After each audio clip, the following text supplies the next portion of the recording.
Dans cette vidéo, je vais t'apprendre à utiliser Flowise et à l'intégrer soit sur un site web, soit à VoiceFlow pour tes chatbots. Je vais vous expliquer comment est-ce que ça fonctionne, puis derrière, je vais vous montrer comment le réaliser et comment l'intégrer. Je voulais également en profiter pour vous remercier car on a passé la barre des 200 abonnés, donc voilà, merci à vous. Je voulais également remercier tous les membres du Discord parce que oui, on commence à être de plus en plus nombreux. Et ça, c'est vraiment super parce que ça permet tout simplement de développer la communauté et de s'entraider encore plus. Donc, je suis vraiment très heureux. Aujourd'hui, on a réalisé une petite session de call calling pour la communauté, donc pour vous aider à passer à l'action, à vous motiver. Donc on se met tous ensemble, on fait 1 heure de prospection. Et donc ce que je fais aussi pour vous motiver, c'est que à la fin, j'offre 1 heure de mon temps pour vous aider sur votre agence AIAA. Donc vous pourrez me poser toutes vos questions, je pourrais vous montrer, vous faire un tuto perso, etc. etc. L'objectif, c'est vraiment de vous aider et de vous motiver à prospecter parce que c'est souvent l'une des tâches sur lesquelles on galère le plus et on procrastine le plus. Donc les petites sessions de call calling comme ça, les concours, normalement ça se fera tous les lundis. Donc tous les lundis, en fin d'après-midi à peu près, il y aura une petite session d'1 heure de call calling avec un gagnant pour 1 heure de coaching. En plus de ça, sur le Discord, quand vous avez des questions, etc., j'y réponds directement. Vous pouvez également avoir accès à toutes mes ressources gratuites qui ne sont pas disponibles sur YouTube depuis mon Discord. Donc si jamais vous avez besoin d'un endroit pour progresser et pour continuer à performer avec votre agence AIA, c'est sûrement sur ce Discord. Donc n'hésitez pas à y aller. C'est pareil, j'essaie d'être assez présent en vocal pour que vous puissiez venir me poser les questions ou juste échanger avec moi. Ça fait toujours super plaisir de pouvoir échanger avec vous. Donc n'hésitez pas à rejoindre ce Discord, le lien est dans la description. Je vous laisse avec la suite de la vidéo, j'espère que celle-ci vous aidera. Bon visionnage. Donc avant de commencer la vidéo, je pense qu'il y a beaucoup d'entre vous qui ne savent pas forcément ce que c'est Flowise. Donc c'est pour ça que je vais vous présenter un peu à quoi ça sert, comment l'utiliser, etc., etc. Donc Flowise, c'est une application qui est déjà open source. C'est-à-dire que vous n'avez pas à payer pour l'utiliser. Le seul truc qu'il va falloir faire, c'est l'héberger sur un serveur ou sur votre propre ordinateur. Flowise, ça vous permet tout simplement de créer des chatbots basés sur l'intelligence artificielle, comme celle d'OpenAI par exemple. À partir d'une base de données, pour faire fonctionner Flowise, nous allons avoir besoin de Railway. Donc Railway, c'est quoi et surtout comment on l'utilise. Donc je vais vous présenter tout ça après, mais c'est ce qui va nous permettre tout simplement d'héberger Flowise pour qu'on puisse le faire tourner et l'utiliser comme une application normale. Si jamais vous n'avez pas envie de payer Railways, il y a une solution très simple que je vous présenterai également après qui vous permet tout simplement d'héberger Flowise sur votre ordinateur. Donc la première étape, ça va être d'héberger Flowise sur Railways. Donc je vais vous montrer tout ça. Dans la description, je vous aurai mis le lien du template que j'utilise pour ça. Donc vous pourrez y accéder directement. Pour ce qui est des pricing, juste avant de commencer, pour Railways, c'est 5 € par mois. Ça fait largement l'affaire pour commencer, mais si jamais vous commencez à avoir pas mal de clients, je vous recommande fortement de passer à l'offre pro, ce qui vous permettra d'avoir des call API plus rapides quand vous aurez beaucoup de demandes. Pour revenir donc à Flowise, donc on va tout simplement déployer maintenant le template. Et pour ça, c'est très simple, donc il va falloir avant que vous créez un compte sur Railways, donc ça je vous laisserai le faire, c'est assez simple. Et donc nous on va s'occuper tout simplement de créer notre template Railways. Donc pour ça, moi vu que j'en ai déjà un qui s'appelle comme ça, on va ajouter un Y et on va venir déployer. Et donc là on va avoir tout simplement le déploiement qui va s'effectuer. Donc tac, faut laisser charger, j'aurais pas dû cliquer. Voilà. Et donc là, on peut voir que notre Flowise est en train de se construire, entre guillemets, il est en train d'être hébergé. Mais on va d'abord devoir ajouter des petites variables pour sécuriser notre Flowise. Donc on va ajouter un username et un password. Donc pour ça, c'est très simple. On a juste à écrire Flowise-8 username. Vous rentrez ce que vous voulez. Donc moi, je vais mettre tuto YouTube. Tac. Et on va ajouter une autre variable, Flowise password, et on va mettre tuto YouTube. C'est pas important pour ma part, mais vous mettez quelque chose dont vous allez vous rappeler parce que c'est ce qui vous permet tout simplement de vous connecter à votre Flowise. Donc une fois que c'est fait, là on va avoir notre template qui va se redéployer. Donc à chaque fois qu'on change une variable, en fait, ça va se redéployer. Donc là, c'est en train de se faire et on va patienter calmement. Ok, ça y est, donc notre application s'est déployée. Donc on va pouvoir tout simplement cliquer sur le lien ici pour y accéder. Et donc là, comme vous pouvez le voir, il nous demande l'username et le mot de passe. Donc là, on a juste à mettre tuto YouTube. Et là, tuto YouTube, vous avez entré vos informations que vous avez mis juste avant. Donc voilà, une fois que vous arrivez sur Flowise, vous allez avoir cette partie-là, donc Chatflow, qui vous permet juste ici de venir créer un nouveau chat. Et vous pouvez également aller ici dans la partie Marketplace où vous avez plein de templates que vous pouvez utiliser. Donc nous, ça ne nous intéresse pas du tout. On va tout simplement créer un nouveau Chatflow. Hop, ajouter un nouveau. Et voilà. Donc là, on arrive sur cette interface qui, à mon avis, ne vous est pas familière du tout. Donc juste ici, vous avez tout ce que vous pouvez ajouter. Donc ça fonctionne un peu comme VoiceFlow si vous voulez... Si vous voulez une petite idée, ici vous pouvez tout simplement tester votre chatbot, effacer la conversation, agrandir, etc. Vous pouvez tout enregistrer, vous avez les paramètres. Donc voilà, vous avez tout ça. Pour commencer la création, on va avoir besoin des blocs suivants. C'est recursive caractère text splitter.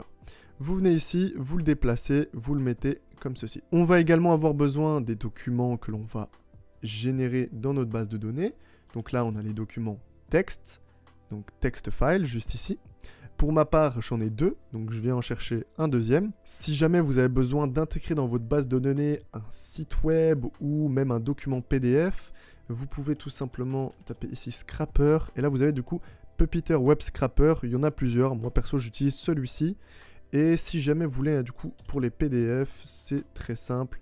PDF Files. Donc pour ma part, je vais uniquement faire avec les documents TXT parce que c'est les documents que j'utilise pour ma base de données. On va venir ensuite ajouter les prochains blocs, donc qui vont être Pinecone et l'embedding d'OpenAI. Donc Pinecone, tac, et c'est Upsert a Document. Et ici, on va avoir besoin de l'embedding. Donc OpenAI. Alors, tac, celui-ci. Donc voilà, là on a tous nos blocs pour confectionner notre base de données sur Pinecone et donc via Flowise. Donc on va commencer ici tout simplement en reliant les text splitters, ce qui va nous permettre tout simplement de séparer en petits morceaux comme ce que je vous avais expliqué tout à l'heure nos documents TXT. Et là on va pouvoir choisir tout simplement la taille des chunks. Donc là moi je vais mettre 500 caractères. Et là, on peut choisir également, si jamais on veut que ça puisse dépasser un peu sur le bloc d'après, pour pas que ça se coupe pile à 500 caractères et que ça puisse finir tout simplement les phrases. Donc là, on va mettre 50. Vous pouvez gérer comme vous voulez, ça honnêtement, ça n'a pas trop d'importance, c'est en fonction surtout des informations que vous gérez. Pour ce qui est des text files, c'est très simple, il vous suffit tout simplement d'uploader votre fichier ici, donc on va le faire ensemble. Donc moi, j'ai ma base de données de mon site web que j'ai remis en .txt.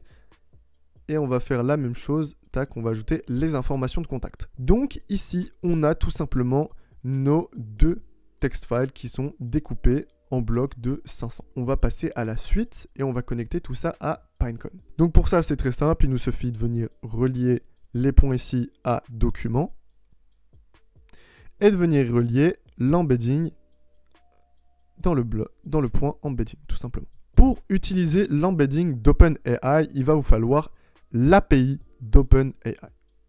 Donc pour ça, c'est très simple. Vous venez créer un nouveau. Vous allez tout simplement récupérer votre clé API. Donc pour ça, c'est très simple. Il vous suffit de venir ici et de créer une nouvelle clé, à moins que vous avez sauvegardé les anciennes clés que vous avez. Pour ma part, c'est le cas. Donc je vais aller la copier-coller et je vais venir tout simplement la coller ici. Donc là, ma clé API et je vais la renommer donc OpenAI API pour pouvoir l'utiliser par la suite. Donc là, la connexion avec OpenAI est effectuée et on va ensuite devoir tout simplement connecter Pinecone. Pour ça, c'est très simple. Vous allez devoir aller sur le site de Pinecone. Pour ma part, j'ai déjà fait le processus, mais je vais vous montrer comment faire. Une fois que vous avez créé un compte sur Pinecone, vous allez pouvoir créer un premier index. Vous pouvez en créer un seul parce que sinon, après, il va falloir payer. Donc, comme vous pouvez le voir, moi, j'en ai déjà un, mais je vais vous montrer comment faire. Pour créer, vous allez devoir cliquer juste ici, le nommer. Donc par exemple, là on va mettre test YouTube. Et on va ensuite devoir insérer les dimensions suivantes. Donc c'est 1536. Et ça, c'est super important. Une fois que c'est fait, vous avez juste à valider et à créer l'index juste ici. Et c'est fait. Vous allez ensuite pouvoir venir récupérer la clé API et l'environnement juste ici. Donc là, en copiant ce qu'il y a ici, vous pouvez copier, hop, juste ici. Venir donc ajouter un nouveau. Mettre donc le nom, donc Pinecone API. Mettre votre clé API et tout simplement venir chercher l'environnement qui est ici. Et le connecter comme ceci. Et là, vous avez connecté Pinecone. Donc là, c'est parfait. Une fois que vous avez connecté votre API, il va falloir indiquer le nom que vous allez utiliser. Donc pour ça, c'est très simple. Il vous suffit tout simplement d'aller dans vos index, d'aller dans Connect et d'aller donc là sélectionner Python.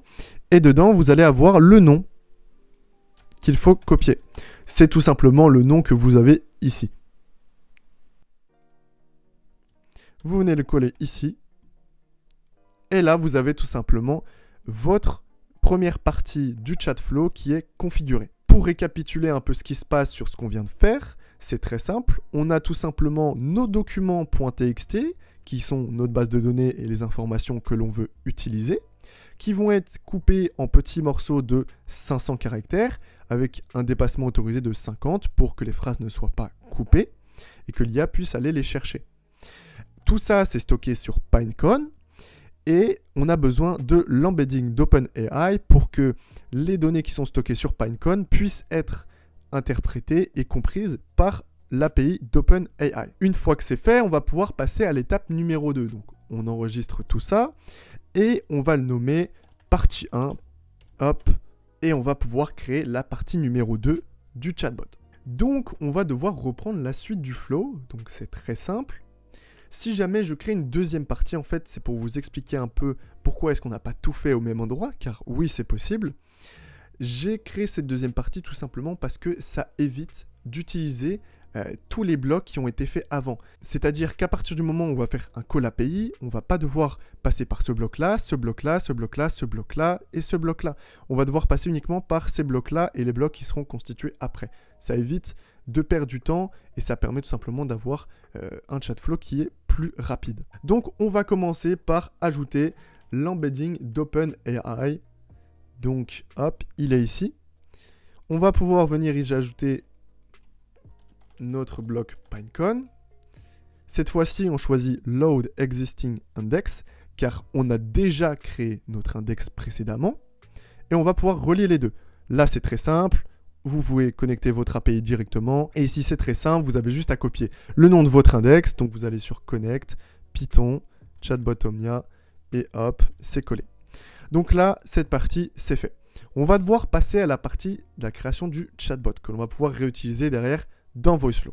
Donc, pour continuer, on va avoir besoin de 3 prochains blocs. Donc, le prochain, ça va être OpenAI. Et donc, c'est celui-ci. Donc, chat model, le chat d'OpenAI. On va avoir besoin du memory buffer pour que notre chatbot se souvienne de ce qu'il a dit, de ce qui s'est passé. Et on va avoir besoin de la chain conversational retrieval QA chain. Comme ceci. Et donc là, vous allez voir, bah voilà, il y a 3 points, donc on sait ce qu'on doit rejoindre.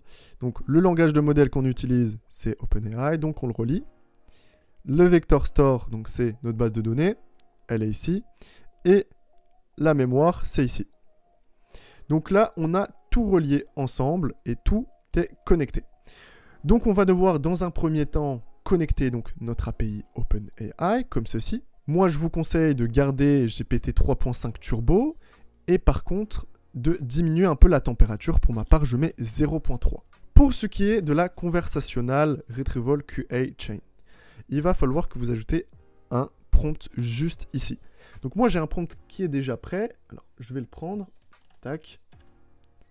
Mais c'est un prompt que vous devez tout simplement créer pour qu'il puisse répondre et comprendre qui il est et ce qu'il doit faire. Et à partir de ce moment-là, vous avez normalement configuré la totalité de votre parcours. Et on va pouvoir passer à l'intégration sur VoiceFlow. Donc pour tester votre chatbot, vous allez ici. Donc on va d'abord devoir enregistrer. Donc là, on va l'appeler donc partie 2. Comme ceci. Et là, on va tester tout simplement notre chatbot. Donc là, on va mettre bonjour, comment pouvez-vous m'aider? Hop, comme ceci. Et là, il y a une réponse qui sort tout simplement en fonction de la base de données. C'est un peu long, mais voilà, ça met tout simplement toutes les informations dont vous avez besoin. Donc là, c'est les bases de données que j'utilise pour le site web et le chatbot de mon agence AIAA. Donc c'est pour ça que ça sort des informations sur cette agence-là. Mais vous pouvez personnaliser vos bases de données, bien évidemment, pour vos clients. Une fois que cette partie-là est faite, on va pouvoir venir intégrer ça à VoiceFlow dans nos chats classiques. Si jamais vous voulez l'intégrer sur un site web, ce qui est complètement possible, vous avez juste à venir cliquer sur le petit mot Embed ici, dans Embed, et là, tout simplement, sélectionner ce passage-là et le copier dans un footer, comme on peut le faire pour les sites WordPress, etc. Nous, c'est pas vraiment ce qu'on cherche à faire, on cherche à l'intégrer à VoiceFlow. Et pour ça, c'est très simple. On va avoir besoin d'aller dans Curl et de sélectionner ce petit lien ici. Donc, vous le copiez et on va aller directement sur VoiceFlow. Donc, comme vous pouvez le voir ici, j'ai déjà, du coup, ceci qui est configuré. Donc, nous, on va reprendre un peu et je vais vous expliquer comment est-ce que ça fonctionne. Donc ça, c'est un flow que j'ai créé rapidement pour vous illustrer. Mais si jamais on commence la discussion, donc par Start, on pose une question. Bonjour, quelle est votre question? Et qu'ensuite, on capture la réponse. Donc sous le nom de la variable last utterance. Pour ceux qui sont vraiment perdus avec VoiceFlow, je vous invite vraiment par contre à aller voir les vidéos que j'ai faites sur le sujet et de passer ensuite à l'intégration de Flowise parce qu'honnêtement, sinon vous n'allez rien comprendre. Donc voilà. Donc, pour ce qui est de la capture, donc on va capturer la question de l'utilisateur. Et ensuite, on va venir donc ici, donc c'est ce bloc-là, dans Dev API. Vous allez pouvoir avoir ce bloc API. Donc ça, c'est un bloc qu'on a déjà vu sur la vidéo Make, pour ceux qui l'ont visionné. Et on va configurer ce bloc API. C'est ici que tout se joue. Donc, pour ce faire, on va tout simplement cliquer sur ce bouton-là et on va mettre Post. Donc, ce que je vais faire carrément, c'est vous montrer de A à Z comment le configurer. Vous allez avoir ça au tout début. Donc, pour ce faire, on va devoir mettre Post. Pourquoi est-ce qu'on met Post? Tout simplement, donc alors si on revient ici sur Flowise, on a Post qui est indiqué ici, donc c'est-à-dire qu'on doit avoir Post ici. Ici, on va venir copier notre lien pour que ce soit connecté.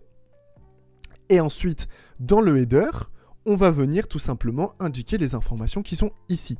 C'est-à-dire que là, il nous demande donc que le content type il soit égal à application JSON. Donc c'est très simple, on vient copier content type.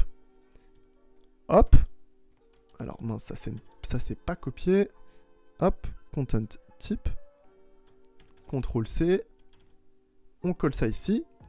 Ici, l'application JSON, on copie. On met ça ici. Et là, on a configuré le header. On va ensuite devoir configurer le body. Donc le body, c'est très simple. Il nous demande donc la question. Donc, on copie, question. Et là, du coup, on doit mettre notre variable VoiceFlow. Donc pour ça, nous, on avait enregistré, comme vous l'avez vu ici, last utterance. Donc, on va venir ajouter last utterance. Donc, last utterance. Hop, comme ceci. Une fois que ça c'est fait, on va devoir capturer la réponse qui est générée par Flowise. Donc pour ça, c'est très simple. Donc dans Capture Response, on va mettre Response. Faites bien attention que ce soit en anglais avec un S ici et pas juste réponse. Sinon, ça ne va pas fonctionner. Et ensuite, ici, vous allez chercher tout simplement à créer une nouvelle variable exprès pour ça. Donc pour ma part, j'avais créé la variable Flowise Answer pour la réponse. Donc tac, Flowise Answer, voilà. Et donc là, si jamais, bon, on vient délier ce bloc-là pour vous montrer que ça fonctionne correctement. Tac. On relie le passage succès, car si ça fonctionne bien, on veut que ça affiche la réponse. Et là, dans un bloc texte comme ceci, on va tout simplement afficher la variable FlowWiseAnswer que l'on a sélectionnée ici pour enregistrer la réponse qui a été générée sur Flowise. Donc si jamais on vient tester tout ça, qu'est-ce que ça donne? Là, on va lancer le Chatflow. Bonjour, quelle est votre question? Et on va reposer un peu la même question pour voir un peu ce que ça répond. Donc là, bonjour, comment pouvez-vous m'aider? Hop, bonjour, comment pouvez-vous m'aider? Et là, ça va générer tout simplement une réponse. Et on a donc la réponse qui est générée directement. Donc pour bénéficier d'un support personnalisé, réserver un rendez-vous avec nos experts, veuillez cliquer. Donc voilà, ils sont ravis d'en discuter. Bon, là la réponse n'est pas incroyable parce que j'ai pas très bien fait donc le prompt donc, sur cette partie-là, mais vous pouvez vraiment le personnaliser et avoir des réponses super intéressantes. Donc là, tout fonctionne très bien. Après, si jamais on veut pousser un peu le truc, ce que je vous conseille de faire, c'est au cas où ça fail, vous pouvez par exemple rediriger vers un bloc de texte, hop, mince, comme ceci, et puis mettre, oups, il y a eu un petit problème, vous pouvez contacter un conseiller, hop, comme ceci. Donc c'est très simple, vous pouvez tout simplement voilà, faire comme ça si ça fail, et puis derrière, closer la discussion. Donc voilà. Voilà, ça c'est une partie que vous pouvez intégrer. Honnêtement, si vous faites juste ça, c'est pas pertinent. Ce qu'il faut, c'est vraiment l'intégrer dans des chatbots complets. Donc voilà, je vous invite à le faire. Donc c'est très simple. En fait, vous remplacez tout simplement les calls ici avec les tokens. Donc ce qui vous permet d'économiser énormément d'argent quand vous avez beaucoup de clients. Tout simplement parce que en fait, sur VoiceFlow, vous allez payer uniquement les fois où vous avez utilisé l'intelligence artificielle pour les tokens. Donc c'est-à-dire que les messages classiques ne sont pas du tout facturés. Donc vous pouvez en générer autant que vous voulez et utiliser l'API de Flowise pour que ça vous coûte bien moins cher. Ça vous coûtera 5 € par mois et puis ce sera excellent. Donc voilà, si jamais vous commencez à avoir pas mal de clients, et puis même pour les bases de données qui sont assez conséquentes, c'est quelque chose qui est super intéressant parce que ça vous permet tout simplement de pouvoir splitter en petits morceaux les bases de données et d'avoir des réponses beaucoup plus pertinentes. Contrairement à VoiceFlow où c'est assez limité. Donc voilà, on en a fini avec ce petit tutoriel pour intégrer Flowise à VoiceFlow. Donc voilà pour tout ça. J'espère qu'en tout cas la vidéo vous aura plu. Si jamais c'est le cas, n'hésitez pas à vous abonner et à lâcher un petit like. Ça me fait extrêmement plaisir et ça m'incite à continuer à vous faire des tutos comme celui-ci. Pour toutes les personnes qui sont motivées, n'hésitez pas à rejoindre le Discord encore une fois. Si jamais vous avez des questions, etc., j'y répondrai directement là-bas ou dans l'espace commentaire si vous préférez. Pour ma part, je vous dis à la semaine prochaine. Ciao.